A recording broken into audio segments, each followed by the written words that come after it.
Assalamualaikum warahmatullahi wabarakatuh. Alhamdulillahilladzi hadana li hadza wa ma kunna linahtadiya laula an hadana Allah. Asyhadu an la ilaha illallah wa asyhadu anna Muhammadar Rasulullah. La nabiyya ba'da amma ba'du. Yang terhormat Ibu dosen kita, Ibu Qorilia Muslim, MHU, dan teman-teman dari rahmat Allah Subhanahu wa taala. Baiklah, pada kesempatan ini saya Azhar dengan NIM 21-11-4 akan menjelaskan tentang masa Nabi Muhammad pada periode Mekah. Silsilah Nabi Muhammad, yaitu Nabi Muhammad adalah Nabi yang terakhir, yang mana beliau lahir di kota Mekah pada tahun Gajah 571 Masehi di kota Mekah, tepatnya di Masjidil Haram yang dibangun oleh Nabi Ibrahim. Nabi Muhammad adalah keturunan Bani Hashim. Dinamakan Bani Hashim karena menurut nama bapa adalah seorang tokoh yang terbuka di Mekah dan seorang pedagang yang terkenal dari Syria sampai ke Yaman. Abdul Muthalib adalah putra Hashim dan seorang kakek Nabi Muhammad. Putra Abdul Muthalib namanya adalah Abdullah dan menikahi Siti Aminah bin Wahab dan mengkaruniakan anak seorang putra, yaitu Nabi Muhammad.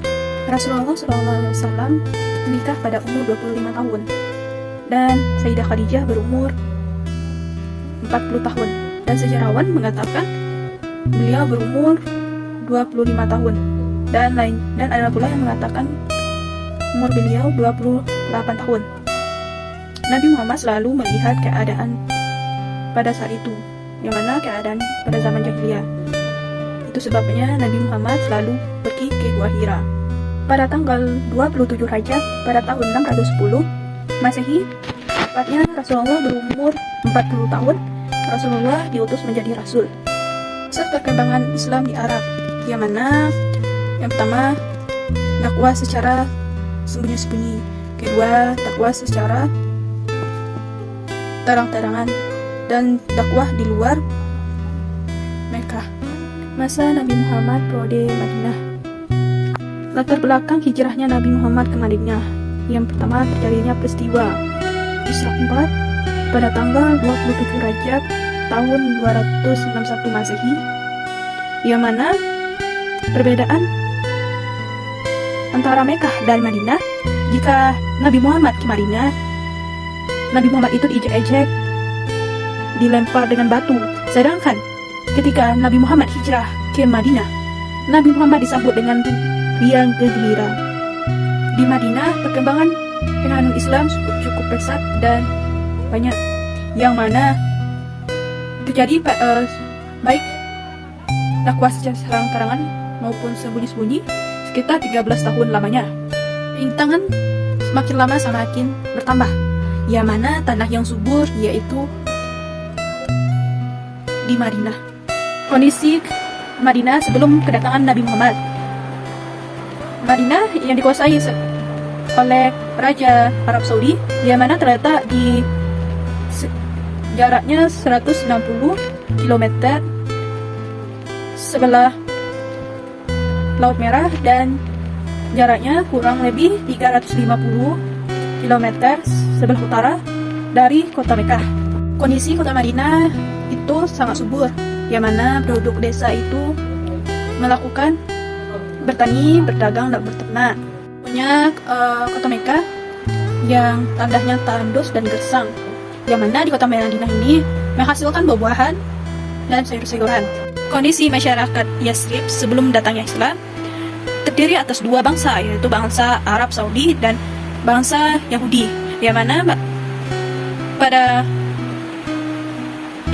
daerah tersebut terdapat penduduk asli setempat dan penduduk Arab Selatan, dikarenakan pecahnya bendungan Matrib.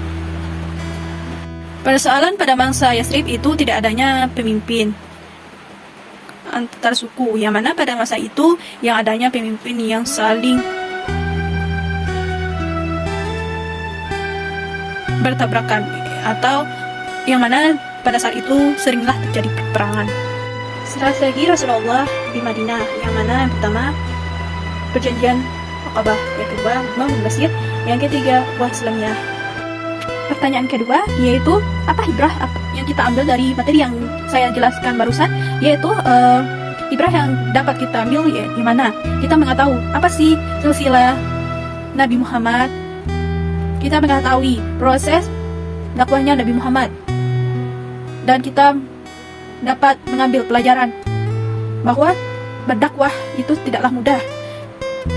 Pada Nabi Muhammad aja, pada dakwah pada saat itu Nabi Muhammad dilempar dengan kotoran, dibuatlah lubang supaya Nabi Muhammad itu masuk ke dalam. Bahkan agar kita tuh selalu menguatkan agama kita sendiri, jangan sampai rubuh. Pada soal ketiga, menjelaskan apa kaitan materi itu dengan prodi saya, yang mana pada masa itu agama Islam itu tidak diterima secara langsung. Namun pada saat itu agama Islam itu diterima beransur-ansur, yang mana Nabi Muhammad berdakwah secara terang-terangan, sembunyi, bahkan di luar Mekah. Karena pada masa itu mayoritas masih beragama jahiliyah, yang mana seorang muslim kita harus saling menghormati satu sama lain dan berpegang teguh pada agama Allah dan aturan Allah, dan selalu saling menghargai satu sama lain, menjadikan perjuangan Rasulullah sebagai inspirasi dan inovasi dan motivasi dalam penyiaran agama Islam, dan mengembangkan sikap tolong-menolong antar sesama muslim ataupun beda agama. Kita mendapatkan warisan yang mana menyelamatkan kita dunia dan akhirat dan menumbuhkan sifat konduktif. Sekian dari saya. Assalamualaikum warahmatullahi wabarakatuh.